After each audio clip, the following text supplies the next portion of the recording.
Durante años los hidratos de carbono empezaron a ser los malos de la película y la gente empezó a tenerle muchísimo miedo. El pan, la papa, la pasta, el arroz, y la explicación parecía bastante simple y era: si querés bajar de peso, si querés tener una alimentación mucho más saludable, entonces tenés que eliminar los hidratos de carbono de tu alimentación. Pero hay un problema, porque cuando decimos carbohidratos o hidratos de carbono, estamos metiendo a todos los hidratos de carbono en la misma bolsa, y esto no debería ser de esta manera. Porque sí, existen carbohidratos simples como muchos azúcares, pero también existen carbohidratos de cadena más compleja y más larga, como son el almidón presente en muchos otros alimentos. Pero esa clasificación por sí sola no alcanza para decirnos si un alimento, si un carbohidrato es saludable o no lo es. Pensá por ejemplo en una fruta. Tiene hidratos de carbono simples, pero este alimento viene en una estructura que no solo aporta hidratos de carbono simples, sino que también aporta agua, fibra y un montón de otros nutrientes que le dan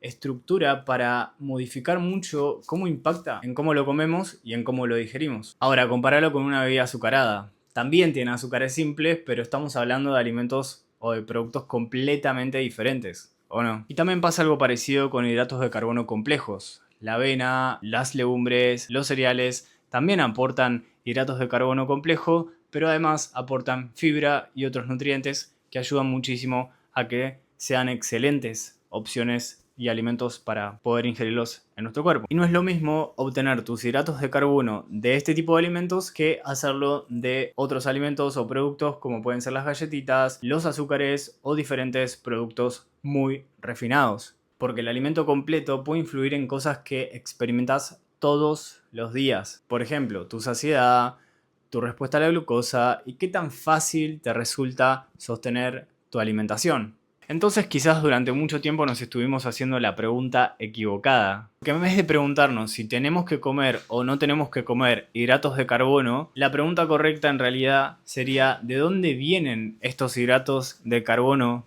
que voy a comer? O mejor dicho, ¿cómo combino estos hidratos de carbono que voy a consumir? Porque no necesitas pelearte con la fruta, el pan o la pasta, sino entender con qué frecuencia, qué cantidad y cómo combinás a estos alimentos para poder recibirlos de la mejor manera posible. Por eso, antes que prohibir hidratos de carbono, para mí tiene mucho más sentido priorizar cuáles hidratos de carbono consumir, cuánta cantidad y con qué frecuencia lo hacemos. Porque una alimentación saludable no se construye eliminando nutrientes, sino que se construye entendiéndolos y aprendiendo a elegir con más conciencia. Y si querés saber más sobre nutrición para la vida real, seguime.